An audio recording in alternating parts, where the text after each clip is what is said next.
मऊगंज की घटना फिर से क्या एमपी में होने वाली थी? क्या कासिम कत्लेआम मचाने के लिए तैयार था? क्या उसने पूरी तैयारी कर ली थी? पुलिस का खून फिर से सड़क पर बहने वाला था।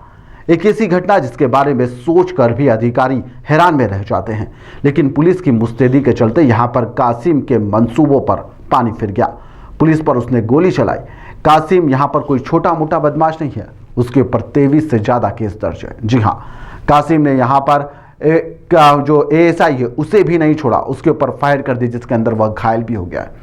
दरअसल आरोपी कासिम कुरैशी को नागपुर से पकड़कर लाने के बाद में पुलिस उसे राजनगर तालाब के पास में हथियारों की जब्ती को लेकर यहां पर सीन क्रिएट करने के लिए गई थी। तभी आरोपी ने चालाकी दिखाई। झाड़ियों में छुपी हुई पिस्टल से उसने पुलिस टीम के ऊपर फायर कर दिया, जिसके अंदर एएसआई आनंद अहिरवार के हाथ में गोली लग गई, वह घायल हो गए। कोतवाली टीआई आनंद राज का कहना है कि उसने सभी के ऊपर फायर किया। एएसआई पर यहां पर फायर करने के मामले में आरोपी कासिम के खिलाफ 307 की धारा बढ़ा दी गई है और उस मामले में भी उसे गिरफ्तार कर लिया गया है और इलाज के बाद में उसे रिमांड पर लिया जाएगा। आरोपी कासिम कुरैशी के खिलाफ पहले से ही 23 गंभीर अपराध दर्ज हैं, जिसमें हत्या का प्रयास, आर्म्स एक्ट, गोवंश का वध अधिनियम, पशु क्रूरता अधिनियम, SC/ST एक्ट, दहेज उत्पीड़न के मामले के साथ ही यहाँ पर धार्मिक स्वतंत्रता अधिनियम के तहत भी उसके चलते यहाँ पर मामला दर्ज किया गया है। जवान घायल है। जवान का कहना है कि यदि हम उसके ऊपर फायरिंग नहीं करते तो वो हमें मौत के घाट उतार देता। यह सुनिए जो घायल एएसआई है उसका क्या कुछ कहना है। उसको कोतवाली पुलिस और दूसरी टीम के साथ एक वेपन रिकवरी करने के लिए हम लोग गए हुए थे। तभी वेपन रिकवरी करते समय ही उसने 2 वेपन रिकवर हो गए थे। तभी तीसरे वेपन में रिकवरी करते टाइम उसने पिस्टल को उसको हाथ में लेकर उसने एक फायर किया जो मेरे धर्मेंद्र गुलजार साहब थे उनके बाजू से निकला, जबकि एक दूसरा फायर किया तो जो मेरे हाथ में लगी। तभी हम लोग उसको पकड़े ही हुए थे। उसी पकड़े के ही दौरान भी घटना हुई। ये कितना खतरनाक बदमाश है और इसकी गिरफ्तारी के लिए कितनी जतन करना पड़ता रहा? इसको पुलिस नागपुर से लेके आई थी। ये वांटेड वहाँ का अपराधी है जो गौ हत्या के मामले में है। इसके ऊपर 23 के लगभग अपराध है, पहले ही सही थे और ये ज़्यादा खतरनाक आदमी थे, इसलिए पहले से ही पुलिस की गिरफ्त में था। ये पिस्टल बताया कब से छिपा के रखा था वहाँ पर और इरादा क्या था इसका? ये पुराने हथियार बेचने का भी काम करता है, ऐसी सूचना थी, उसी के मेमोरेंडम पर ये कार्रवाई हो रही थी। इधर एएसआई पर फायरिंग के मामले में पुलिस ने आरोपी की गिरफ्तारी कर ली है, लेकिन वह अभी सागर मेडिकल कॉलेज में भर्ती है, जहां उसकी हालत ठीक बताई जा रही है। जल्द ही उसे न्यायालय में पेश किया जाएगा, रिमांड मांगी जाएगी और उसके बाद में उसे रिमांड पर लेने के बाद में अन्य मामलों को लेकर भी पूछताछ की जाएगी।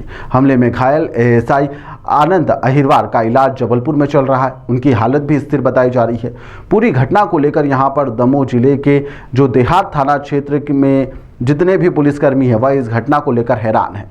हिस्ट्री शीटर जो कासिम है उसने जो कुछ किया है उसको लेकर नाराजगी जताई जा रही है। राष्ट्रीय सुरक्षा कानून के तहत उसके ऊपर फाइल तैयार करने की बात कही जा रही है। कलेक्टर को फाइल भेज भी दी गई है। क्या कुछ पुलिस का कहना है वह भी आप सुनिए। दरअसल ये आज दमोह देहात थाने का मामला है। इसमें सुबह अर्ली मॉर्निंग हमारी एक टीम जो यहाँ कोतवाली और दमोह देहात के कई सारे मामलों में वांछित जो है आरोपी कासिम को लेके अवैध वेपन के जब्ती के लिए लोग मौके पर गए थे। पुलिस पार्टी वहाँ पर इसके साथ मौजूद थी। जो वहाँ पर जब्ती के दौरान इसने बदमाशी करते हुए जो अपने इसके खुद के वहाँ पर वेपन थे उसमें से एक वेपन से पुलिस पे फायर किया और भागने की कोशिश करने के लिए प्रयास करने के लिए इसने 2 गोलियां चलाई। उसमें एक हमारे एएसआई चौकी प्रभारी जो हैं उनके हाथ में वो वुंड हुआ है। पुलिस ने इसको ललकारते हुए और समझाते हुए कि इस प्रकार का कृत्य जो है वो अलग से एक अपराध में माना जाएगा। और फिर उसके बाद भी जब ये ऐसा लगा कि पुलिस को ये नहीं मान रहा है तो अब पुलिस ने आत्मरक्षा में एक फायर किया है जो कि उसमें इसके पैर में वो गोली लगी है। इसके बाद जाके ये गिरा है और पुलिस ने फिर उसको ओवर पावर किया है। वहाँ से फिर हमारी टीम इसको लेकर आई है यहाँ पर जिला अस्पताल में। यहाँ पर इसका इलाज चल रहा है और आगे की कार्रवाई जो है वो पुलिस अभी कंप्लीट कर रही है। बाकी डिटेल्स जो हैं वो एक बार इसके रेफरल और बाकी इसके अन्य अपराधों के संबंध में जो इसकी गिरफ्तारी होनी है वो हम पेपर वर्क कंप्लीट कर रहे हैं, उसके बाद उपलब्ध कराते हैं। सर चौकी प्रभारी की हालत कैसी है? नहीं, ऐसा कोई बहुत गंभीर वो नहीं है उसमें, वो अभी ठीक है। सर ये क्या गौकशी के मामलों से जुड़ा हुआ है? हाँ, इसके ऊपर पहले भी विस्फोटक अधिनियम, गौकशी के, गौवंश हत्या अधिनियम के मामले, लूट डकैती के मामले, एक अटेम्प्ट टू मर्डर का मामला है। ऐसे करके करीब 23 अपराध इसके ऊपर दर्ज हैं। ये एक आतंक अपराधी है और थाना कोतवाली और दमोह देहात के कुछ मामलों में ये फरार भी है। इसके ऊपर इनाम भी घोषित हुआ है। तो ये एक प्रकार का इस क्षेत्र का नामी गुंडा है जिसके ऊपर ये कार्रवाई हुई। सर अभी हिंदू संगठनों पर गोली चली या पुलिस पर गोली चल रही, क्या सबक देंगे कि ऐसी स्थिति में?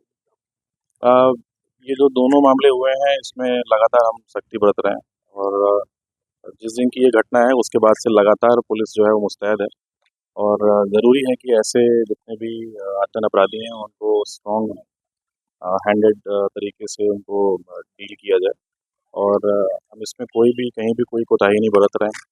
पुलिस की तरफ से सभी आतंक अपराधियों को और इस प्रकार के जितने भी फरार अपराधी हैं उनको एक कड़ा संदेश है कि इस प्रकार की घटनाएं दमोह क्षेत्र में नहीं होनी चाहिए। उसके लिए हम तत्पर हैं और हमारा प्रयास भी यही रहेगा कि आगे इस प्रकार की घटना दमोह में ना हो। फिलहाल अभी तो जो पूछताछ हो रही है उसमें ये जब्ती के संबंध में ही ये मामला बन रहा है।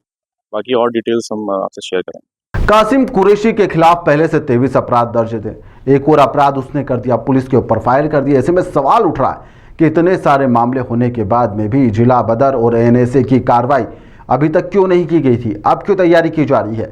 मऊगंज जैसी घटना एमपी में फिर हो सकती थी लेकिन बच गई, जिसको लेकर अधिकारियों ने अब राहत की सांस ली है। फिलहाल इस खबर को लेकर आपका क्या राय है, आपका क्या कहना है, हमें कमेंट बॉक्स में ज़रूर बताइएगा।